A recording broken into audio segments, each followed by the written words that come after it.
What's going on, folks? Ted from Immersion here, and we have some more D&D news in a variety of different aspects. One, we have an amazing trailer that makes me really wish we had a JRPG D&D game, which is in conjunction with Dungeons & Dragons Japan, who, by the way, put out that banger commercial last year, and they have a bunch of pre-written characters with just absolutely fantastic, like, JRPG-style art for the characters that absolutely makes me want that to be an existing game. We have a community update from D&D Beyond, and if you love D&D Heroes Feast, the cookbook, stay tuned because we have a second cookbook dropping called Flavors of the Multiverse. So we're going to jump into that all right now. If you like what I do here and you like this stuff, consider subscribing to the channel. I tell you to turn the notifications on. I don't know if they actually work or how useful they are, but a lot of people tell me if you subscribe or, jump over to my Discord, which there are links to all of my social medias below, that's usually an easier way to see when new videos come out. So, I guess we'll start with the D&D, the trailer I was telling you about here from the D&D Japan team. So let's go ahead and jump over here. So here it is. Get it to load. Check this out, and look at the art, it's just fantastic.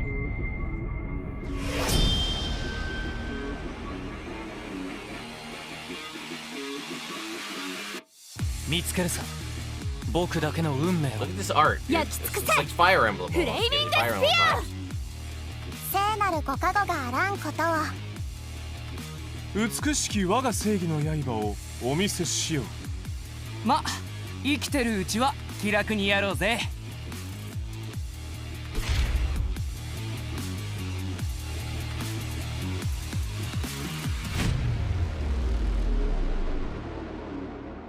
Then they go on to say, the adventurers in the video are a collaboration project between D&D popular illustrator Sashi Momose, I'm going to say is how it's pronounced, based off the ready-to-play characters found in Dragons of Stormwreck Isle. So if you wanted cool art based around the characters in Dragons of Stormwreck Isle, that's like art that D&D Japan is doing. And I think it's absolutely fantastic. Like I said, I would love to play... I mean, I know there are obviously a ton of fantasy JRPGs out there that have similar style and similar fantasy like nature to them, but that just makes me want it even more. Let's head over to D&D Beyond to talk about their latest community update, which I didn't even realize dropped, but I think that just comes down to we need a better way to know when these things drop. But either way, it came out on the 8th, and it said clarifying language, and this is about, we talked a little bit, we did a video about what are the 2024 rulebooks, and we've talked about this basically since it was announced at the Creator Summit earlier this year, that we're going to have 2014 books and 2024 books, and the community has still up in the air on what we're going to call them. Are we going to call them, just D&D 2014, D&D 2024? People are saying we should just call it D&D 50, since it's the 50th anniversary. Some people are calling it 5R for like a remastered, readjusted. Some people are saying we should call it 5.14 and 5.24. I actually kind of like that, but let's see what D&D Beyond has to say. It says, we continue playtesting and discussing materials for the upcoming DMG Player's Handbook and Monster Manual, and even the release updates on the virtual tabletop and evolving D&D Beyond toolset. It's important to clarify the language we use around these projects. One D&D is the overarching initiative shaping the future of the game. We've talked about this in the past. The updated 5th edition rulebooks, VTT, and D&D Beyond are what was once called One D&D. It was sort of the name for that initiative. When talking specifically about the revised 5th edition core rulebooks and their predecessors, we'll identify them by the year of publication. So if we're talking about the Barbarian class in the upcoming Player's Handbook, we'll refer to those as the 2024 Player's Handbook. When the 2024 core rulebooks release, we'll drop the 2024 and simply refer to them by their title. The 2024 Player's Handbook will just be the Player's Handbook. At that point, we will only clarify publication dates of the books when we're comparing the two, 2014 and 2024, or simply refer back to the older version. We recognize that the term 1D&D has caused confusion. Again, I feel like we're past this at this point, but either way. 2024 core rulebooks aren't ushering in a new edition of the game. We know this.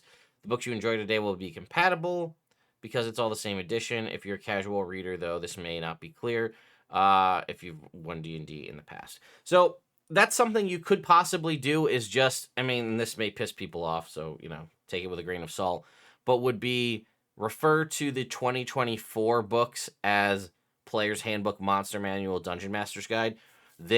Because they're the newer version, they don't get the year moniker. So you just say, oh, the Player's Handbook. And then if you're referring to the 2014 Player's Handbook, you call it the 2014 Player's Handbook. And then just as a culture, just shift to referring to the new books as the actual one, and then you only use the year moniker for the old ones. I kind of like 5.14 and 5.24 personally, but it might be a little too long. You know, it's about as long as saying 3.5 though, so I don't know. Let me know in the comments what you think about how to refer to these going forward. If they are wholeheartedly adopting the 2024, which is what they seem to be doing, possibly just dropping it and saying, like, I'm referring to the old Player's Handbook, the old 5e Player's Handbook, the 2014 Player's Handbook, and then just everything else that we're just talking about, the Player's Handbook. And lastly, as promised, the first reveal of the Heroes Feast Flavors of the Multiverse cookbook, as you can see right here. This was reported out on comicbook.com. I haven't really seen a lot of buzz about this. I didn't even really know it was coming out until I saw this article. Comicbook.com can exclusively reveal a first look at the cover of the Heroes Feast Flavors of the Multiverse, an official D&D cookbook, were released in November by Penguin Random House. The new cookbook is written by Kyle Newman, John Peterson, Michael Whitwer, and Sam Whitwer, and features over 70 recipes from the D&D multiverse. Additionally, comicbook.com was able to check out a few recipes from the new cookbook and spoke with the authors via email about the prevalence of food in fantasy and how they researched the foods that would go into the new book. Here is the cover itself. It says, the fantasy genre embraces food in ways that most genres don't. Why is food embedded into the fabric of fantasy? World building demands verisimilitude, and fantasy is no exception. Details are the building blocks of reality, so no matter how fantastic the setting, no matter how extraordinary the culture, for it to be believable, it must be grounded in particular set of rules. This makes sense, right? What is the thing, like, we may not be able to conceptualize the concept of backstabbing as a rogue, or casting magics, whether it be arcane, divine, primal, or what have you. Hard for us to understand, but things that you can relate to are things like food, right? We have food, fantasy realms have food. Now, the food may be a little more fantastical, but if you're able to bring, you know, whatever Waterdeep style biscuit that they have into your own home via the course of a cookbook, then it might help to get you a little more grounded in the world. Again, that's probably why certain authors, I think George R.R. Martin's one that comes to mind to me, just focuses so heavily on the food of the world that, like, it's described in excruciating detail. D&D players crave immersion, and food is a wonderful layer to help steep these worlds in tradition and truth. I was born out of a gaming culture that prized realistic simulation, but the notion of eating food was inherent in the earliest version of the game, usually represented tracking rations, blah, blah, blah. Okay. How did you research flavors of the multiverse with so many settings and books to choose from? Did you have a specific starting point that you started to choose inspirations and fantasy dishes from? All right, so the first Heroes Feast, we conducted extensive research and generated a huge list of dishes that were themed after the game's near 50-year history.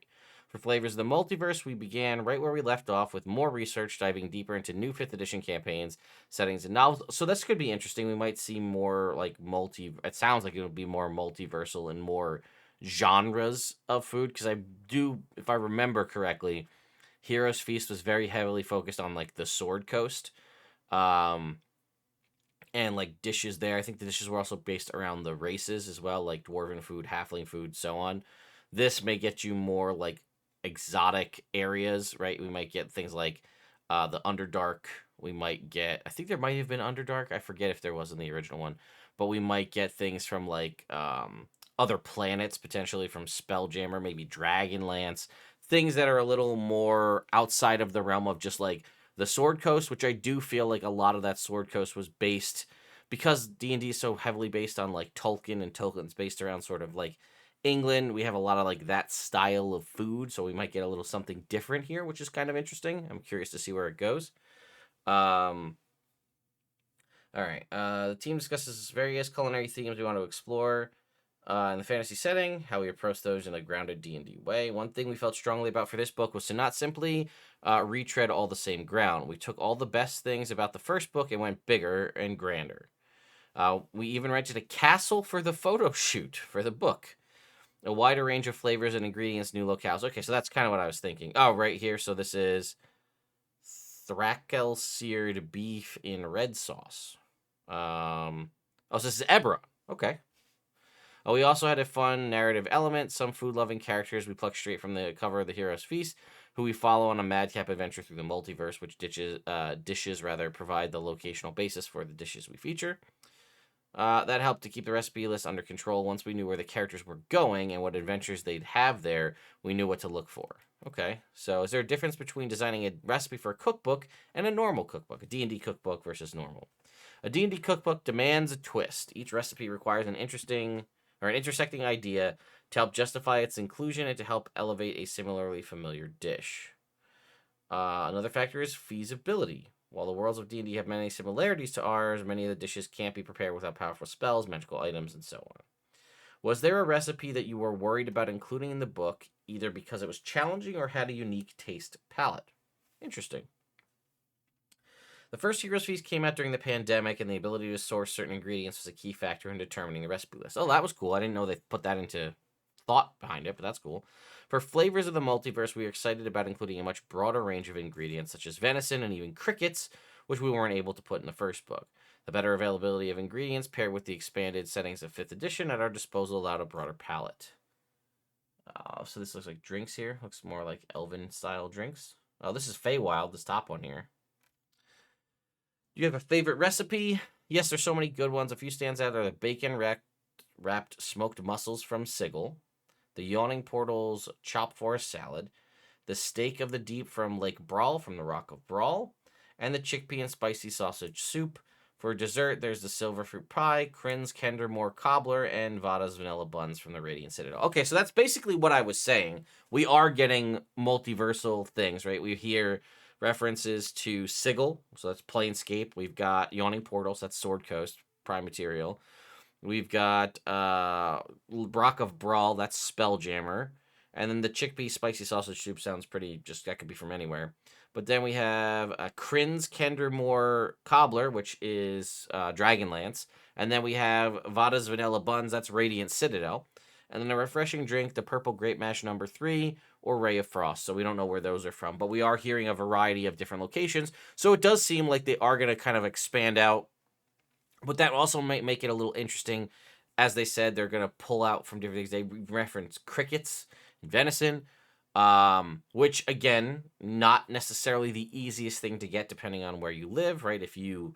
I don't even know, like you might have to go to specialty markets to get this. Obviously you could hunt them, crickets and deer, right? So you could do that yourself.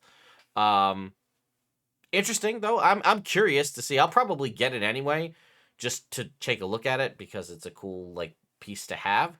But I'm curious to see like how bizarre, especially like Spelljammer stuff, like that's literally alien. I'm curious how like out there some of these recipes are going to be. How often do these dishes get served at your home game? Kyle, it's not uncommon for me to cook for my game group. It was obviously challenging during the pandemic, but now that people are getting back together at the table, it's the perfect time to share a meal. I also prepare these recipes on non-game days for friends and family. There are so many dishes that become staples at my dinner table in my house, and that was our goal as authors, to create a very usable cookbook, mostly familiar, but always with an elevated thematic twist. Like D&D, you need to feel like you're going on an adventure, even if it's just at the table. All right. A few of the recipes from Flavors of the Multiverse will be featured in the upcoming Heroes Feast cooking show produced by Entertainment One. Yeah, if you missed out, I think I did a video a while back about their weird nobody asked for 24-hour streaming channel, which is a thing that's going to come out, a TV channel. Again, who does TV really anymore? But either way. And one of the shows we know is called the Heroes Feast cooking show, which I was going to say seemed like you'd kind of run out of material when you only had one cookbook to base it off of, but now that we know there's another one coming, I guess there's more material to go off of. I don't know. I bought it. I don't think I made a single thing from it. I'll be honest. I'm not like a cook myself. Can I cook things? Yes. If I have a recipe, definitely. I can follow instructions, right? That's a thing I'm good at. Scientists, we're good at that kind of stuff, right? You give us a recipe, you give us a procedure, we do it from start to finish. That's how that goes. My wife, an amazing, excellent cook. I bought the cookbook. And I was like, here, we can do this. We can make stuff from this. And then we just never did. So I was always curious to try some of the recipes to see how they are. And, you know, if you dive back a long time on this channel, back when I still didn't know what I was doing, and I've never deleted any of my old videos. So if you go back to the original stuff, there's a lot. There's a cosplay cooking show on this channel, right? It's called Cosplay Gourmet. There's like 6 or 7 episodes where we dress up. My wife particularly mostly dresses up in costume, and we make all sorts of foods themed from whatever it was, from making homemade marshmallows and Twinkies to Ghostbusters to making the everything burrito from Adventure Time, stuff like that, right? We do a whole bunch.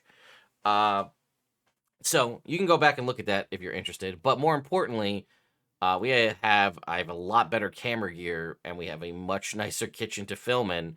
So if you guys are curious and would love to see us make some of the food found on the Heroes Feast cooking show, or not the cooking show, sorry, we can make our own version of Heroes Feast cooking show, and you'd like to see whether it be from this new cookbook when it comes out later this year or from the OG one, if you're curious and you want to see it, let me know, and then pick a recipe and leave it in the comments as well. And maybe I can convince my wife to do this, and we'll kind of reprise our cooking show for, well, as popular as it is. We'll see how it goes. If you guys like it a lot, maybe we'll keep doing it. Who knows?